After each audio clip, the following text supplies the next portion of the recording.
શરૂઆત કરીશું આપણે રૂપિયા સાથે તો શરૂઆતી કારોબારમાં ડોલર સામે રૂપિયો 43 પૈસા જેટલો નબળો થઈને 86.60 પ્રતિ ડોલરની સામે 87.3 પ્રતિ ડોલર ઉપર ખુલ્યો છે અને ત્યારબાદ આપણે જોઈએ તો 87.12 સુધીનો ઘટાડો આપણને એની અંદર આવતો દેખાઈ રહ્યો છે। ઉલ્લેખનીય છે કે ટ્રમ્પ તરફથી ટેરિફ વોર શરૂ થતાં ડોલર ઇન્ડેક્સમાં મજબૂતીને કારણે રૂપિયામાં ડોલર સામે નવા રેકોર્ડ લો સ્તર બનતા દેખાઈ રહ્યા છે। ડોલર ઇન્ડેક્સ ઉપર પણ નજર કરી લઈશું, જે ફરી એક વખત 109.74 ઉપર એટલે 110 તરફ આગળ વધતો આપણને દેખાઈ રહ્યો છે। વધુ ચર્ચા કરવા આપણી સાથે જોડાયા છે CR ફોરેક્સના અમિત પપારી। અમિતજી, આપનું સ્વાગત છે CNBC બજાર પર। Good morning. અને બે મોટી ઇવેન્ટની ઇમ્પેક્ટ આપણને આજે દેખાઈ રહી છે। એક આપણું બજેટ આવતું દેખાયું છે અને ત્યારબાદ આપણે જે રીતે જોયું કે હવે અહીંયા આગળથી જે ટેરિફ વોર છે એની શરૂઆત થતી દેખાય છે અને ડોલર ઇન્ડેક્સમાં મોટો ઉછાળો આપણી કરન્સી પર USD/INR ઉપર એક મોટું દબાણ નવા નીચલા સ્તર બનતા દેખાઈ રહ્યા છે। તમે મુખ્ય કયા કારણો જોઈ રહ્યા છો જે USD/INRમાં ઘટાડો અહીંયા આગળથી આવતો દેખાયો છે એના, અને હવે આગળની સ્થિતિ આપ કરન્સી માટે કઈ રીતે જોઈ રહ્યા છો? જ્યાં સુધી ટ્રમ્પ છે ત્યાં સુધી માર્કેટની અંદરમાં 3T જે છે એ હંમેશા રહેશે। એક ટ્રમ્પ, એક ટેરિફ અને એક ટેન્શન।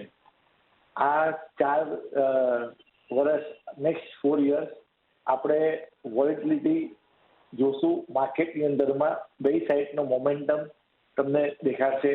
લાસ્ટ વીક જે રીતે ડોલર ઇન્ડેક્સ 110 થી 106.50 સુધી આવ્યો હતો, પાછો આજે 106.50 થી 110 ની અદલ બગલમાં આવ્યો છે। અમને એવું લાગે છે કે આ જે ઇમિડિયેટ રિએક્શન છે એ નીજર રિએક્શન છે માર્કેટનો, અને હોઈ શકે છે કે 1-2 દિવસની અંદરમાં પાછું ડોલર ઇન્ડેક્સ જે છે 109.50 થી પાછો 108.50 ની તરફ જઈ શકે છે। અને અગર ડોલર ઇન્ડેક્સ પાછો 108 યા 108.50 ની તરફ જશે તો રૂપિયામાં 87.30 87.40 જે છે એ સ્ટ્રોંગ રેઝિસ્ટન્સ રહેશે અને પાછો રૂપિયો 86.80 ની તરફ જઈ શકે છે એની માટે। ઓકે, તો આ એક નીજક રિએક્શન આપણને આવતું દેખાઈ રહ્યું છે અને ફરીથી એક રિવર્સલ જો છે આપણને અહીં આગળથી બનતું દેખાઈ શકે છે। તો આ એક આપણે કરન્સીની ચાલ આગળ કેવી રહી શકે છે એની અહીં આગળથી વાત કરી। પણ અમિતજી, જે રીતે આપણે જોયું કે કેનેડાની કરન્સીમાં પણ મોટો ઘટાડો આવ્યો, બીજી એશિયન માર્કેટ્સ ઉપર પણ અહીં આગળથી આપણને એશિયન કરન્સી ઉપર પણ અસર પડતી દેખાય। તો આ તમામની અસર પણ આપણી કરન્સી પર રહેશે, કઈ રીતે આપનો અહીંયા આગળથી વ્યૂ બનશે? આપણા અગર આપણે કમ્પેર કરીએ આજે global equity market, global currency અને ઇન્ડિયન ઇક્વિટી માર્કેટ અને ઇન્ડિયન કરન્સીમાં, તો ગ્લોબલ ઇક્વિટી માર્કેટ આજે બધા 2 થી 3% વચમાં પડ્યા હતા અને જે બધી એશિયન કરન્સી છે એ વધારે વીક થઈ હતી। આપણા ડોમેસ્ટિક ફેક્ટર્સ બી જરાક પોઝિટિવ છે, એની વજહથી આપણી ઇક્વિટી માર્કેટ જે હતી એ બી ઓછી પડી અને આપણી કરન્સી બી ઓછી વીક થઈ। એ આપણે કમ્પેર કરી શકીએ છીએ। લેકિન જ્યાં સુધી ગ્લોબલ ટેન્શન રહે ત્યારે હર ઇમર્જિંગ માર્કેટ કરન્સી અને હર ઇમર્જિંગ માર્કેટ ઇક્વિટી માર્કેટમાં જરાક પ્રેશર રહેશે।